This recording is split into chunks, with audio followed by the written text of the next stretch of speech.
आगामी 15 नवंबर को आयोजित होने वाले चित्रगुप्त पूजा की तैयारियां पूरे पटना महानगर में जोर शोर से शुरू हो गई हैं।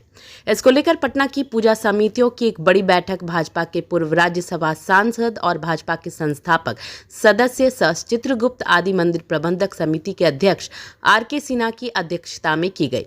बैठक के बाद संवाददाता सम्मेलन को संबोधित करते हुए श्री सिन्हा ने कहा कि 16 नवंबर को श्री चित्रगुप्त भगवान की प्रतिमा का सामूहिक विसर्जन किया जाएगा। इसके बाद रंगारंग सांस्कृतिक कार्यक्रम का आयोजन भी मंदिर परिसर में किया जाएगा। और विजयादशमी की हार्दिक शुभकामनाएं। आज ये पहली बार हो रहा है कि हम लोग पूजा के पहले और अपने बड़े भाई रविनंदन साय जी अमर भैया के बिना इस कार्यक्रम को करना पड़ रहा है उनके निधन के कारण।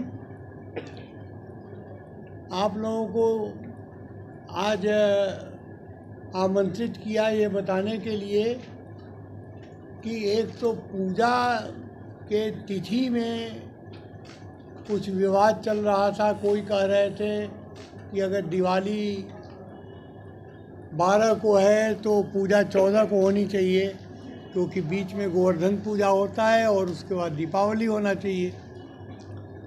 लेकिन उसमें पूजा 15 को हम लोग मनाएंगे। कारण ये है कि दीपावली तो 12 तारीख का ठीक है, क्योंकि अमावस्या जो है उसमें रात्रि का फंक्शन होता है, तो इसलिए अमावस्या में हमको कोई समस्या नहीं है। अमावस्या चूँकि है तो है। 14 तारीख को यम द्वितीया दोपहर 2 बजे से शुरू होती है, तो सूर्योदय के समय उदित तिथि में वो प्रथमा ही माना जाएगा, प्रतिपदा माना जाएगा।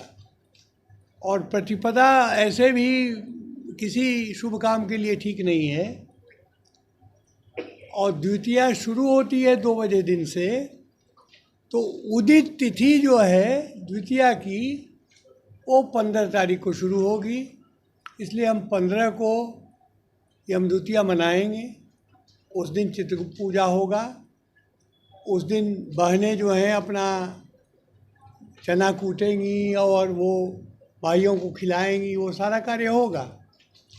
और 16 तारीख को हम प्रतिमाओं का विसर्जन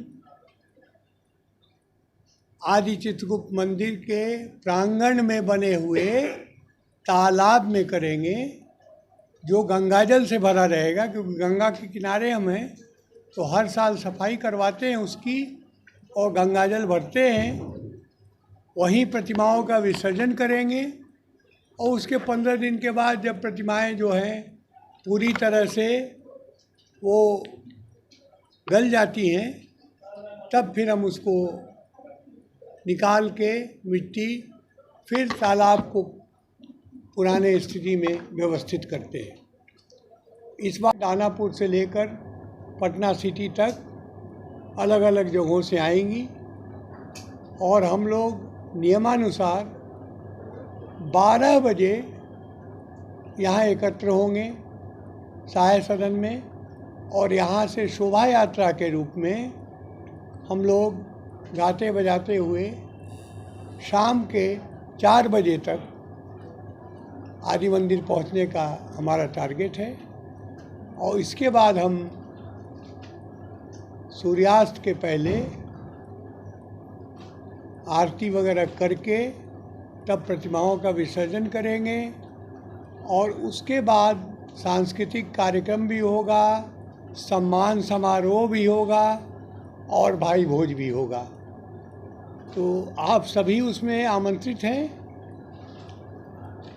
और कायस्थ तो जाति कोई होती नहीं है इसमें, जो जिसके हाथ में कलम है वो कायस्थ है, ये समझना चाहिए आप लोगों को। ये बात ज़रूर है कि चित्रांश जो लोग होते हैं जो कि चित्रगुप्त के वंशज हैं, चित्रगुप्त के 12 पुत्रों के वंशज हैं, वो कायस्थ भी हैं और चित्रगुप्त उनके कुल के देवता भी हैं और कलम के भी देवता हैं। तो इसलिए हमें ये इस बात को समझना चाहिए कि ब्रह्मा विष्णु महेश के अतिरिक्त सृष्टि के आखिरी दिन तक जीवों के पाप पुण्य का लेखा जोखा करने वाले चित्रगुप्त भगवान ही हैं।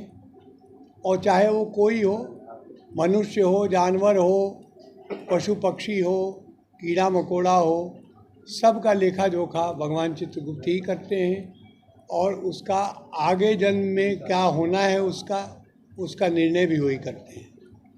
तो मुझे यही कहना था। एक प्रेस रिलीज भी दिया हुआ है आप लोगों को।